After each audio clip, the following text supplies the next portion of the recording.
नमस्कार स्टूडेंट्स, मैं जसवंत मीना सोनी एजुकेशन में आपका स्वागत करता हूं।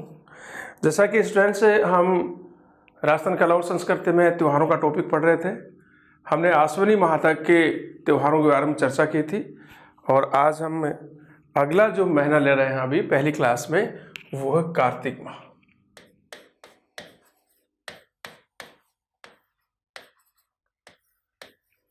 कार्तिक माह, और कार्तिक माह में भी महीने का जो पहला पक्ष होता है वो होता है कृष्ण पक्ष।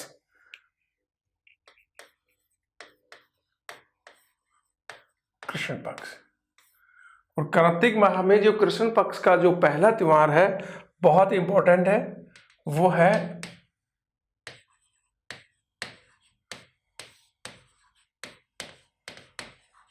करवा चौथ। कौन सा त्योहार है? करवा चौथ। और ये आता है कार्तिक कृष्ण चतुर्थी को। करवा चौथ सुहागिन महिलाओं का बहुत ही लोकप्रिय त्योहार माना जाता है, यानी कि सबसे लोकप्रिय त्योहार माना जाता है। इस त्योहार को अपने पति की दीर्घायु अखंड सौभाग्य के लिए महिलाएं ये त्योहार करती हैं और पूरे दिन निराहार रहकर रात्रि को चंद्रमा को अर्घ दे करके वो भोजन करते हैं। तो देखिए पहला पॉइंट, विवाहित महिलाओं का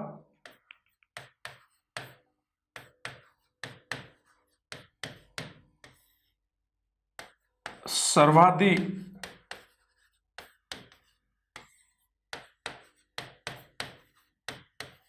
लोकप्रिय त्योहार है। विवाहित महिलाओं का सर्वाधिक लोकप्रिय त्योहार है। महिलाएं दिन भर निराहार रहकर खाना नहीं खाती हैं, दिन भर निराहार रहकर रात्रि को चंद्रमा के अर्घ्य देकर भोजन करती है। चंद्रमा के दर्शन करके, चंद्रमा को अर्घ देके जल का, उसके बाद में भोजन करती हैं। और ये त्योहार महिलाएं अपने पति की दीर्घायु अर्थात अखंड सौभाग्य के लिए महिलाएं इस त्योहार को करते हैं। तो करवा चौथ कार्तिक माह के में कृष्ण चतुर्थी के दिन करवा चौथ आती है। ये विवाहित महिलाओं का सबसे लोकप्रिय त्योहार माना जाता है। महिलाएं इस दिन दिन भर निराहार रहकर रात्रि में चंद्रमा के दर्शन करके चंद्रमा को अर्घ देकर भोजन करती हैं और इसका उद्देश्य होता है अपने पति की दीर्घायु की कामना करना, अर्थात ये त्योहार अखंड सौभाग्य के लिए किया जाता है। कार्तिक माह के कृष्ण पक्ष का जो अगला त्योहार है वो है, देखिए,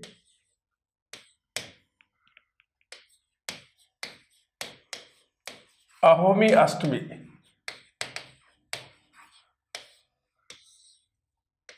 अहोमी अष्टमी, इसकी तिथि है, ये कार्तिक कृष्ण अष्टमी को ये त्योहार या व्रत किया जाता है। इसमें भी महिलाएं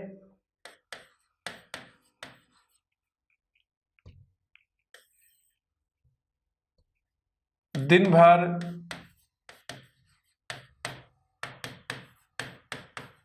निर्जल रहकर, यानी कि जल नहीं ग्रहण करते हैं, दिन भर निर्जल रहकर रात्रि में चंद्रमा के दर्शन करके भोजन करती है।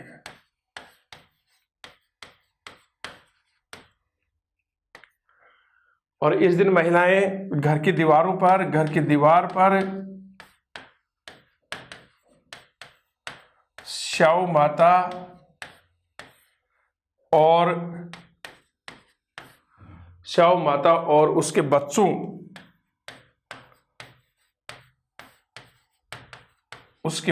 के चित्र बनाती है।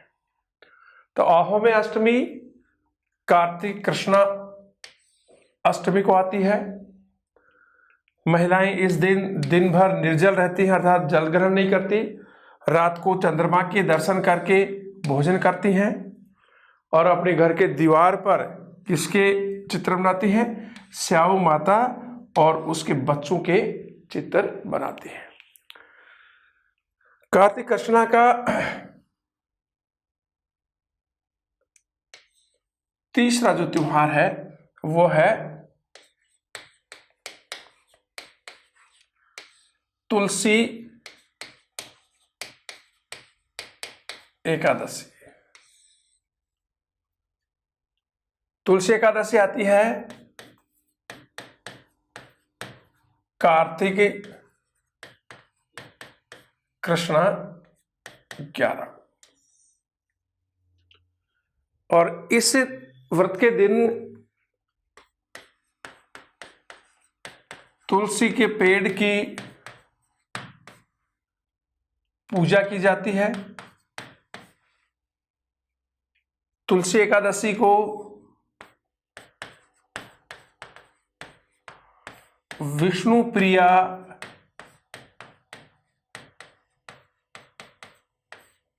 एकादशी और रमा एकादशी भी कहते हैं।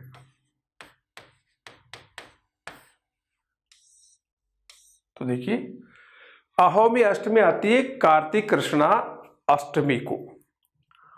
इस दिन महिलाएं दिन भर निर्जल रहती हैं, जल ग्रहण नहीं करती। रात्रि को चंद्रमा के दर्शन करके भोजन करती हैं और अपने घर के दीवार पर किस माता के? स्याऊ माता के और उसके बच्चों के चित्र बनाती हैं। तीसरा त्योहार था तुलसी एकादशी। ये कार्तिक कृष्णा 11 को आती है। इस दिन तुलसी के पेड़ की पूजा की जाती है और तुलसी एकादशी को विष्णु प्रिया एकादशी और रमा एकादशी के नाम से भी जाना जाता है। कार्तिक कृष्णा का चौथा त्योहार देखिए,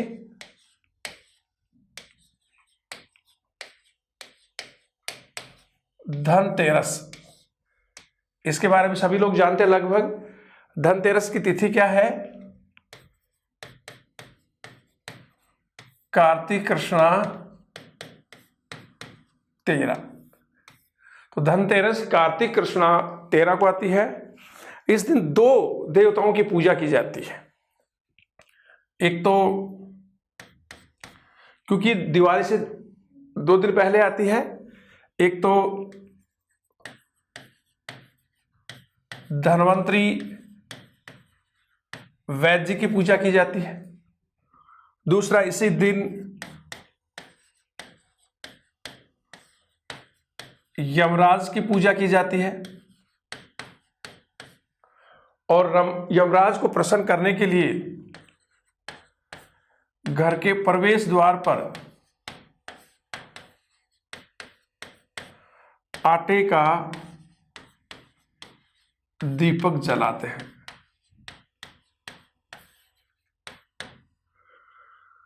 तो धनतेरस कब आती है? कार्तिक कृष्णा 13 को।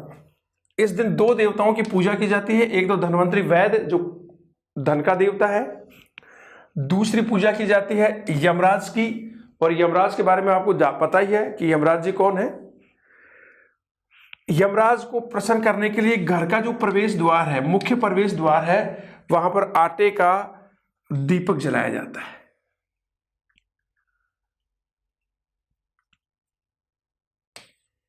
कार्तिक कृष्णा का 5वां जो त्योहार है वो है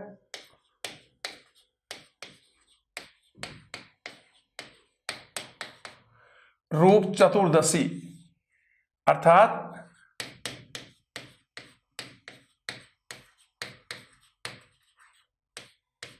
छोटी दीपावली। जो दिवाली से पहले दिन आती है एक दिन, उसे रूप चतुर्दशी कहते हैं। और इसकी तिथि है, यह आती है कार्तिक कृष्णा चतुर्दशी को, अर्थात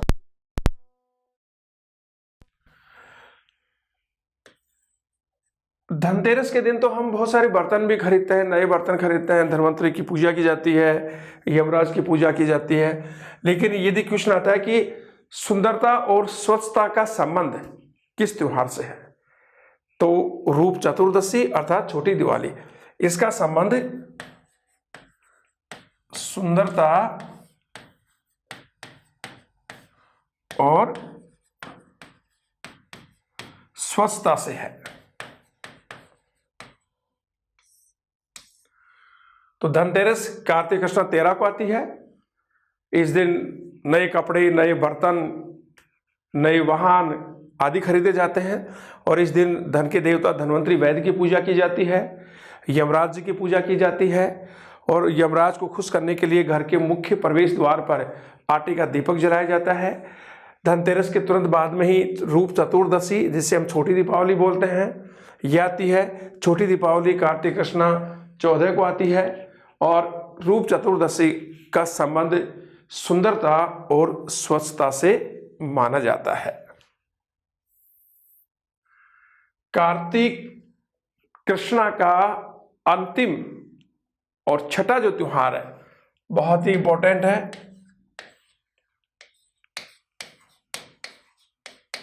दीपावली। और दीपावली कब आती है? कार्तिक अमावस्या को, ये इसकी तिथि है। तो दीपावली कार्तिक अमावस्या के दिन आती है। दोस्तों, दीपावली हिंदुओं का सबसे बड़ा त्योहार माना जाता है। और इस दिन भगवान श्री राम 14 वर्ष का वनवास पूरा करके माता सीता और अपने भाई लक्ष्मण जी के साथ अयोध्या पधारे थे। दीपावली के दिन उनके आगमन पर लक्ष्मण जी की पूजा की जाती है। इसी दिन जो वैसे लोग हैं, बढ़िया लोग हैं, अपने बही खाते को बदलते हैं, पुराने को रख करके नया बही खाता शुरू करते हैं। और इसी दिन विक्रम संवत की शुरुआत मानी जाती है। दीपावली के दिन हीड़ देने की परंपरा भी है। हीड़ मतलब एक बड़ा दीपक होता है। और कहते हैं कि दीपावली के दिन ही अर्थात कार्तिक अमावस्या को स्वामी दयानंद सरस्वती और महावीर स्वामी का निर्वाण दिवस भी मनाया जाता है, अर्थात उनका निधन इसी दिन हुआ था। तो देखिए, सबसे पहला पॉइंट, ये हिंदुओं का सबसे लोकप्रिय त्योहार है, पहला पॉइंट। दूसरा देखिए, इस दिन भगवान श्री राम 14 वर्ष का वनवास पूरा करके माता सीता और लक्ष्मण के साथ अयोध्या पधारे थे।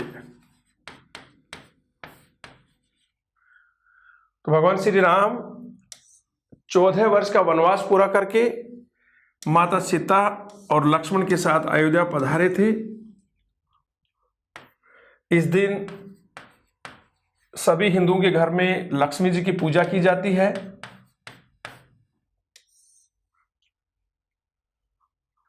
और इसी दिन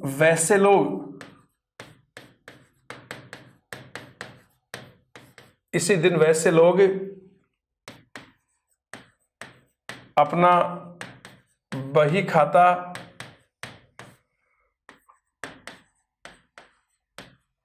बदलते हैं, पुराने के स्थान पर नया बही खाता डाल लेते हैं।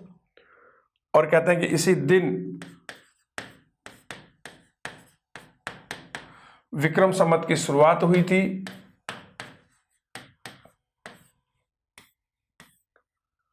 और इसी दिन स्वामी दयानंद सरस्वती स्वामी दयानंद सरस्वती और महावीर स्वामी का निर्वाण यानी कि निर्वाण दिवस मनाया जाता है। और इस दिन दीपावली के दिन हीड़ देने आया हुआ किसने जाने की परंपरा है। हीड़ देने जाने की परंपरा है। हीड़ क्या होता है? हीड़ एक बड़ा दीपक होता है। तो दोबारा देखिए, दीपावली कार्तिक अमावस्या के दिन आती है। यह हिंदुओं का सबसे लोकप्रिय त्योहार है। इस दिन भगवान श्री राम 14 वर्ष का वनवास पूरा करके माता सीता और लक्ष्मण के साथ अयोध्या पधारे थे। इस दिन प्रत्येक हिंदू के घर में लक्ष्मी का पूजन किया जाता है। वैसे बड़े लोग अपना बही खाता बदलते हैं, पुराने के स्थान पर नया बही खाता डालते हैं और इसी दिन विक्रम संवत की शुरुआत मानी जाती है। और स्वामी दयानंद सरस्वती और महावीर स्वामी का निर्वाण दिवस भी मनाया जाता है, अर्थात इसी दिन दोनों का निधन हुआ था। और इस दिन हीड़ देने जाने की परंपरा है, अर्थात हीड़ एक बड़ा दीपक होता है। ये क्वेश्चन भी आ गया कि हीड़ देने जाने की परंपरा किस त्योहार पर होती है, तो आपका उत्तर क्या होगा? दीपावली के ऊपर। और हीड़ क्या है? एक बड़ा दीपक होता है। ये कार्तिक माह के कृष्ण पक्ष के त्योहार थे। पहला त्योहार करवा चौथ थी, महिलाओं का त्योहार था। दूसरा अहोमी अष्टमी थी। तीसरा तुलसी एकादशी, जिस पर तुलसी के पेड़ की पूजा की जाती है। चौथा था धनतेरस, जिसमें धन्वंतरी वैद्य और यमराज की पूजा की जाती है। पांचवा था रूप चतुर्दशी अर्थात छोटी दीपावली, जिसका संबंध स्वच्छता और सफाई से माना जाता है। और अंतिम त्यौहार था दीपावली, जो हिंदुओं का सबसे बड़ा त्यौहार माना जाता है, जिसके बारे में जो भी आपके एग्जाम के दृष्टिकोण से जो कंसेप्ट थी मैंने वो बताई। अब अगला त्यौहार लेते हैं हम। अगला, ये कार्तिक माह का कृष्ण पक्ष था। अब कार्तिक माह का कौन सा पक्ष? शुक्ल पक्ष, क्योंकि एक महीने में 2 पक्ष होते हैं। पहला महीना आता है कृष्ण पक्ष का, दूसरा महीना आता है शुक्ल पक्ष का। अब देखते हैं कि कार्तिक माह के शुक्ल पक्ष में पहला त्योहार कौन सा है। तो देखिए, पहला त्योहार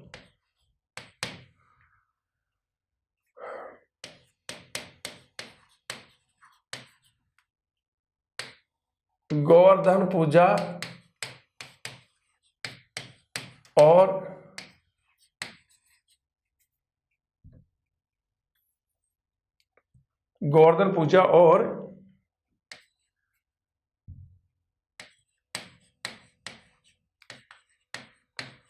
अन्नकूट महोत्सव।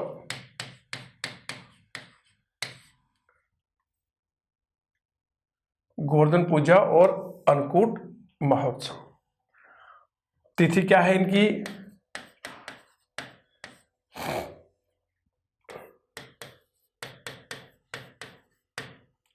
कार्तिक शुक्ला एकम, यानी दीपावली के दूसरे दिन। अब यहां क्या हो, देखिए, दीपावली के दूसरे दिन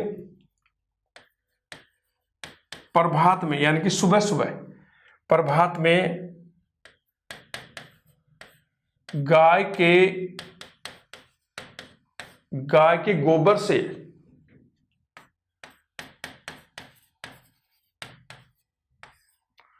गोवर्धन पूजा की जाती है। दीपावली के दूसरे दिन प्रभात के समय गाय के गोबर से गोवर्धन पूजा की जाती है। और जो पशु होते हैं उनके गेरू रंग लगाया जाता है। इसी दिन 56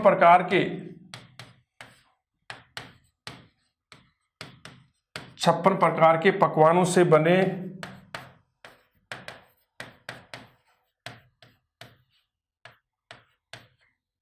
अन्नकूट का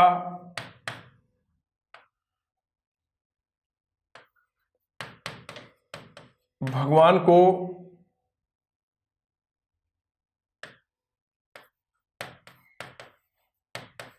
भोग लगाया जाता है।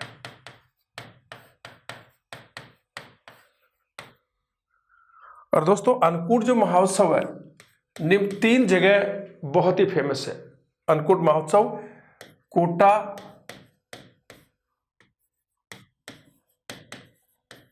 नाथद्वारा और कांकरोली,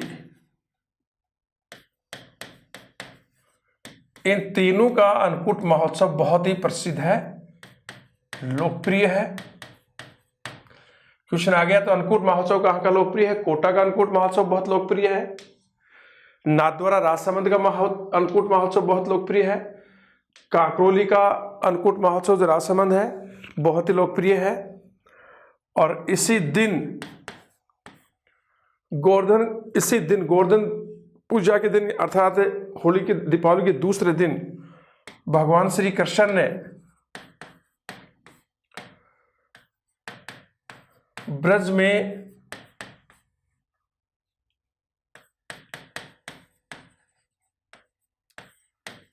गोवर्धन पूजा करके इंद्र के अहंकार को नष्ट किया था।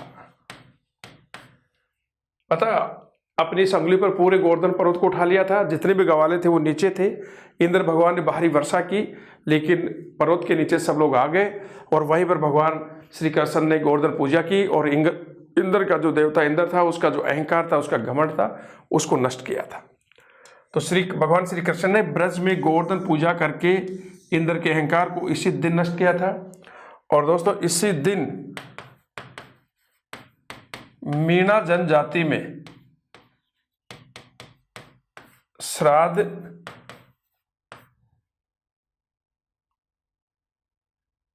दिया जाता है।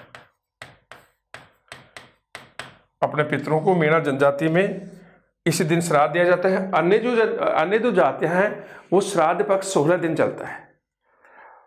वो श्रावण अमावस्या से लेकर श्रावण पूर्णिमा से लेकर भाद्रपद अमावस्या तक चलता है, 16 दिन तक। लेकिन मीणा जनजाति में केवल एक ही दिन, गोवर्धन के दिन, अपने पूर्वजों को श्राद्ध दिया जाता है। तो देखिए, कार्तिक माह का जो शुक्ल पक्ष का पहला जो त्योहार था, गोवर्धन पूजा और अन्नकूट महोत्सव था, ये कार्तिक शुक्ला एकम को आते हैं, अर्थात दीपावली के दूसरे दिन ये दोनों त्योहार मनाए जाते हैं।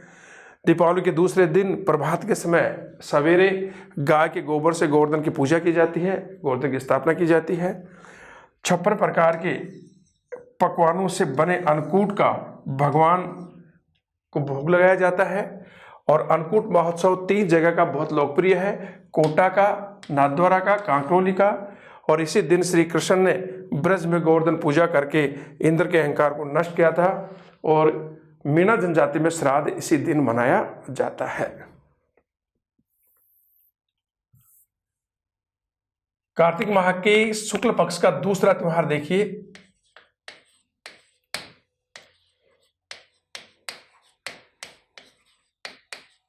भैया दूज। भैया दूज कार्तिक शुक्ला 2 को आती है। दोस्तों, मैंने रक्षाबंधन पढ़ाया था आपको श्रावण पूर्णिमा के दिन। उससे मैंने बताया था कि रक्षाबंधन भाई और बहन के प्रेम का प्रतीक तो है, लेकिन यदि क्वेश्चन पूछा जाता है कि रक्षाबंधन मुख्य रूप से किन का त्योहार है, तो ब्राह्मणों का त्योहार था। भाई और बहनों का जो त्योहार है उनके प्रेम का, वो भैया दूज माना जाता है। इसको यम द्वितीया के नाम से भी जाना जाता है। इस दिन बहनें अपने भाइयों को तिलक लगा करके उनके स्वास्थ्य की और उनकी दीर्घायु की मंगल कामना करते हैं, उनकी सफलता की मंगल कामनाएं करते हैं और बदले में अपने भाइयों से अपनी सुरक्षा की भी वो कामना करते हैं कि भैया अपने बहन की रक्षा करेगा। तो भैया दूज बहन भाई का त्योहार माना जाता है। इसे यम द्वितीया भी कहते हैं। भैया दूज को यम द्वितीया भी कहते हैं। इस दिन बहनें अपने भाइयों को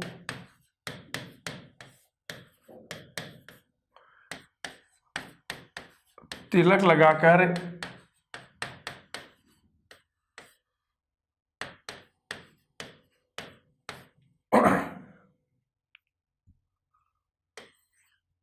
तिलक लगाकर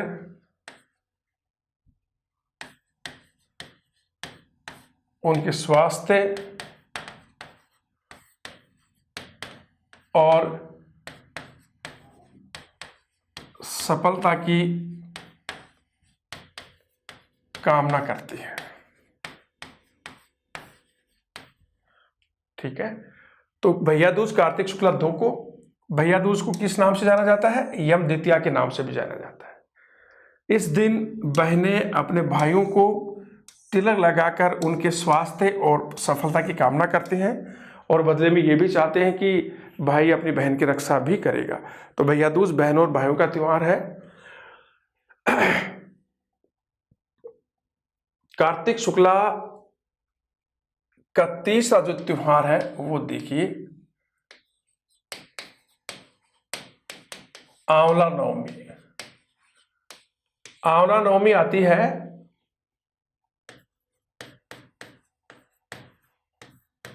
कार्तिक शुक्ला 9 को। इस दिन जैसे कि पता है आंवला पेड़ की पूजा की जाती है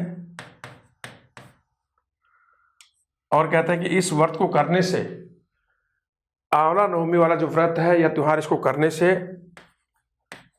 व्रत, पूजन और तर्पण के फल अक्षय हो जाते हैं, स्थायी हो जाते हैं।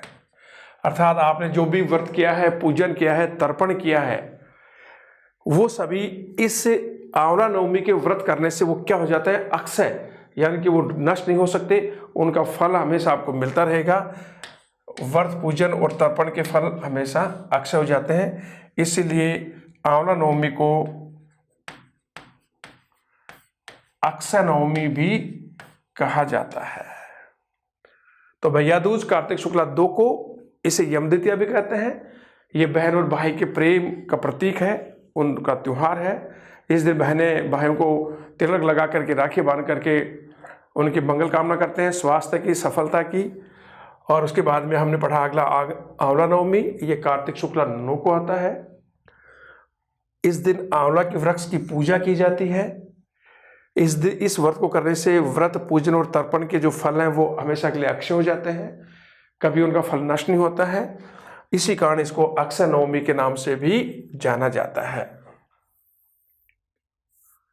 कार्तिक शुक्ल पक्ष का जो अगला त्योहार है वो है, बहुत इंपॉर्टेंट है,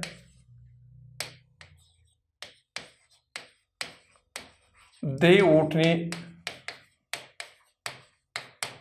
एकादशी।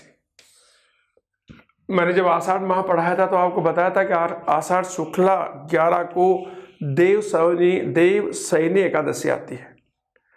और उस दिन मैंने ये बताया था कि उस दिन देव सैनी एकादशी जो आषाढ़ शुक्ला 11 को आती है, भगवान विष्णु 4 महीने के लिए विश्राम में चले जाते हैं, सो जाते हैं। उसके बाद से लेकर 4 महीने तक कोई भी मांगलिक कार्य नहीं होते। अब वो 4 महीने यहाँ पूरे हो रहे हैं और यह देव उठनी, अर्थात भगवान विष्णु देव सैनी एकादशी को जो सो गए थे, वो 4 माह के बाद अपनी निद्रा अवस्था से यहाँ उठते हैं। तो देव उठनी एकादशी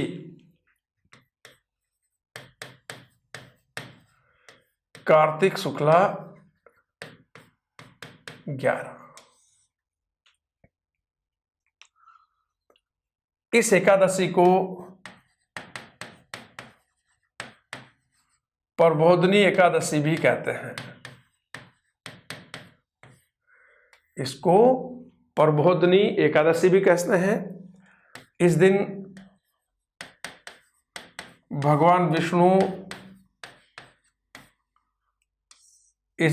विष्णु 4 माह की निद्रा से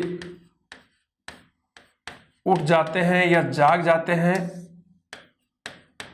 और यहीं से सभी मांगलिक कार्य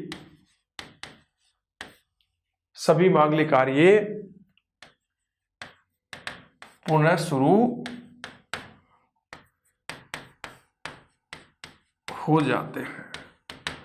कोई मांगलिक कार्य, शादी है, उत्सव है, त्योहार, मतलब और भी ऐसे, तो सारे मांगलिक कार्य जो भी शुभ होते हैं वो शुरू हो जाते हैं। तो इसको प्रबोधिनी एकादशी भी कहते हैं। इस दिन भगवान विष्णु 4 माह की निद्रा से जाग जाते हैं और यहीं से सभी मांगलिक कार्य पुनः शुरू हो जाते हैं। इस एकादशी को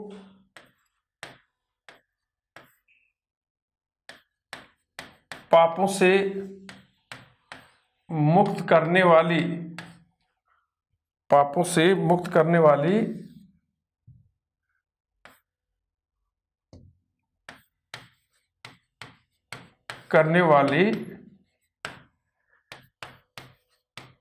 एकादशी भी कहते हैं।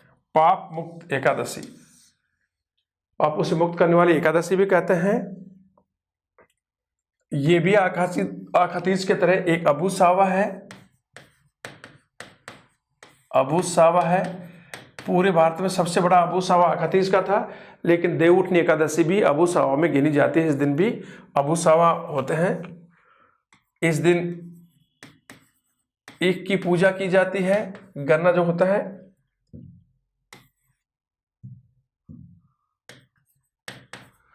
ईख की पूजा की जाती है।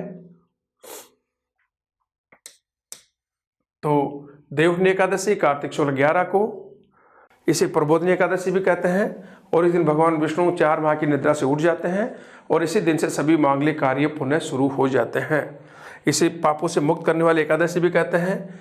ये भी साल में एक अबूझ सावा आता है और इस दिन ईख की पूजा भी की जाती है। और ऐसा ही माना जाता है कि इस दिन भगवान विष्णु का तुलसी के साथ विवाह भी संपन्न करवाया जाता है, तुलसी के पेड़ के साथ। ठीक है दोस्तों, कार्तिक माह का जो अंतिम त्योहार है वो है कार्तिक पूर्णिमा।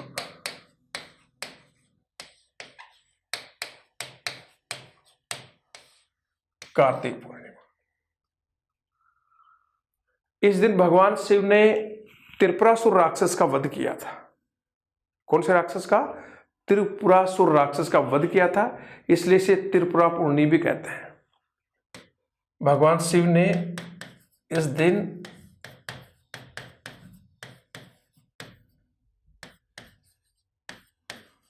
त्रिपुरासुर राक्षस का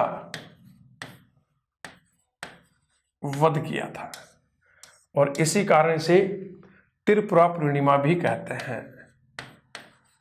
त्रिपुरा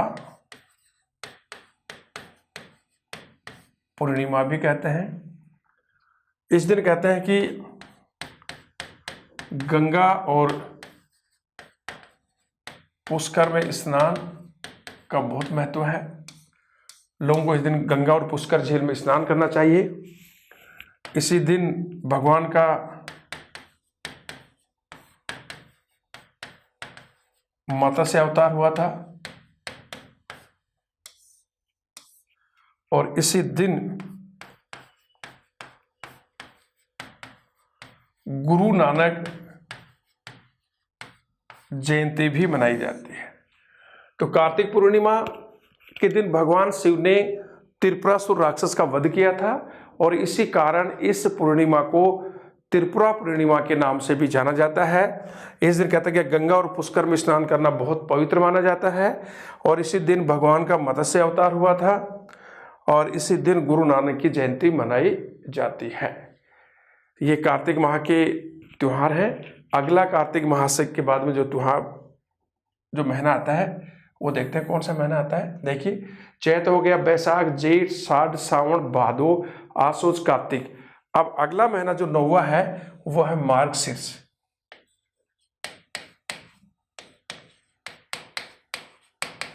मार्गशीर्ष माह। और दोस्तों, मार्गशीर्ष माह में आपके एग्जाम की दृष्टि से केवल 2 ही त्योहार हैं। देखिए, पहला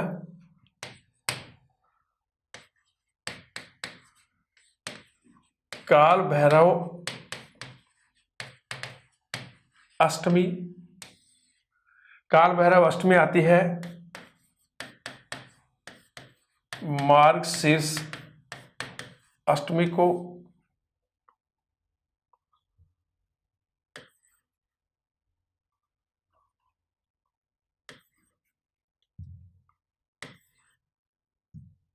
मार्गशीर्ष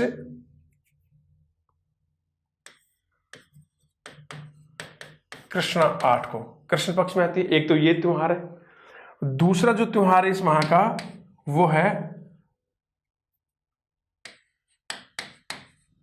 मोक्षदा एकादशी। यह आती है शुक्ल पक्ष में। यह आती है मार्गशीर्ष शुक्ला 11 को। यह आती है शुक्ल पक्ष।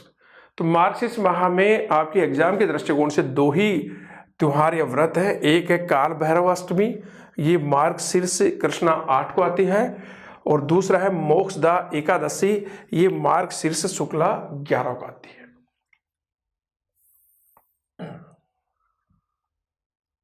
अब मार्गशीर्ष के बाद में कौन सा महीना, जैसे चैत, बैसाख, जेठ, साढ़, सावन, भादो, आसोज, कार्तिक, मंगसिर, पो।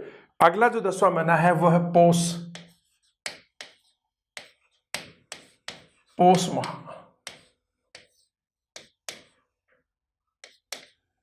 अब पौष माह में जो कृष्ण पक्ष है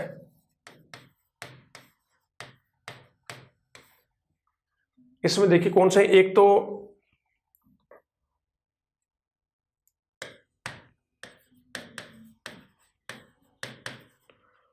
पार्श्वनाथ जयंती, जो जैन धर्म के 23वें तीर्थंकर हैं, ये आती है पौष कृष्णा 10 को। दूसरा है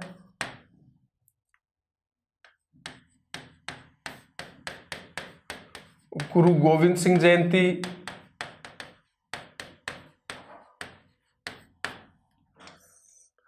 ये आती है पौष शुक्ला 7 को। और गुरु गोविंद सिंह कौन थे? सिख धर्म के अंतिम गुरु। और यहां एक नोट करके देखिए,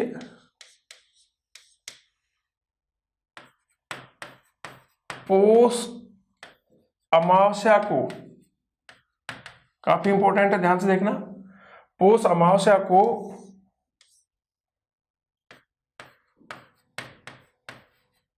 सोमवती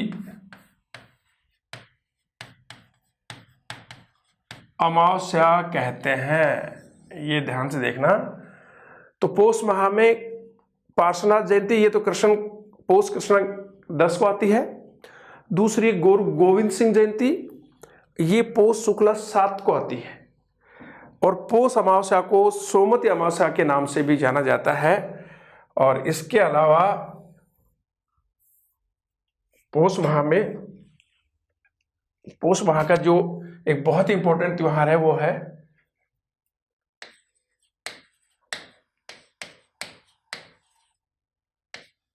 मकर संक्रांति।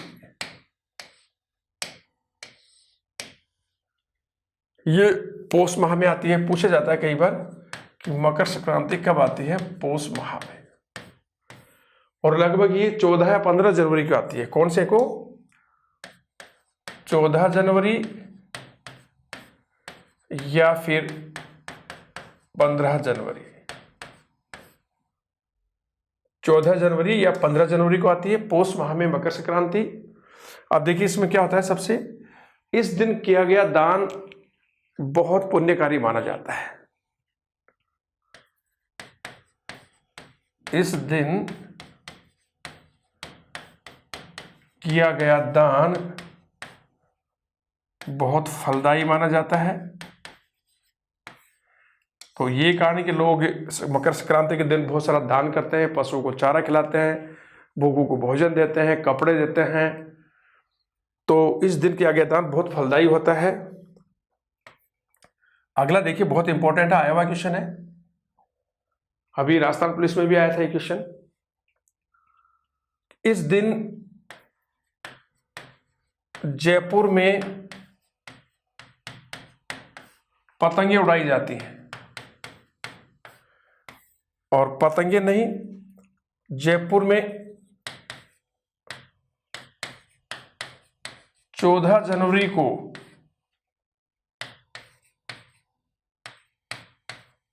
पतंग महोत्सव मनाया जाता है। यही क्वेश्चन आया था कि पतंग महोत्सव जयपुर में कब मनाया जाता है, 14 जनवरी या जनवरी का महीना। तो मकर संक्रांति पौष माह में आती है, या तो 14 जनवरी को आएगी या फिर कभी कभी 15 जनवरी को भी आती है। और इस दिन जो किया गया दान है, पुण्य है, वो बहुत फलदायी होता है, अक्षय होता है। तो लोग जितनी अपनी इच्छा होती है, जितनी उनकी सामर्थ्य होता है, वो दान करते हैं, पशुओं को चारा खिलाते हैं, कपड़े दान करते हैं, और जयपुर में पतंगें उड़ाई जाती हैं। और 14 जनवरी को जयपुर में पतंग महोत्सव भी मनाया जाता है। इसके अलावा इस दिन कहते हैं कि महिलाओं के लिए बहुत ही बढ़िया अच्छा दिन होता है, सास ससुर को मनाने का दिन भी होता है।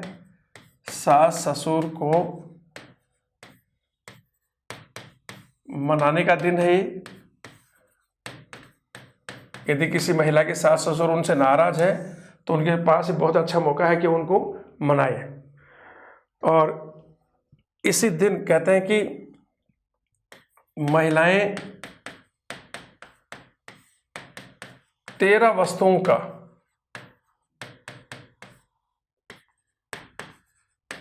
दान करती है। उसमें कपड़े, अनाज वगैरह सब कुछ। तो महिलाएं दिन 13 वस्तुओं का दान करते हैं। और ये भी माना गया है कि इस दिन तिल दान बहुत फलदायी होता है। तिलों का दान करना चाहिए इस दिन। तिल दान भी बहुत फलदायी होता है। और इसी दिन से रातें छोटी और दिन बड़े होने शुरू हो जाते हैं।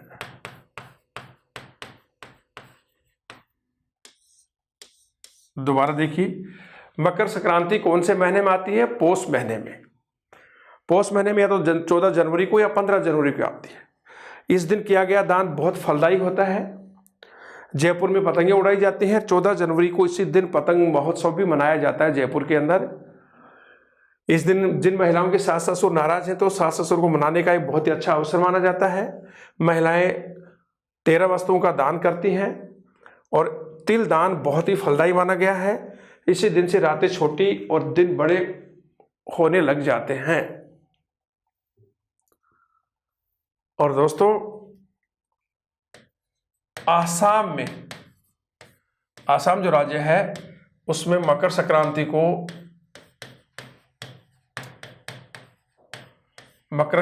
किस नाम से?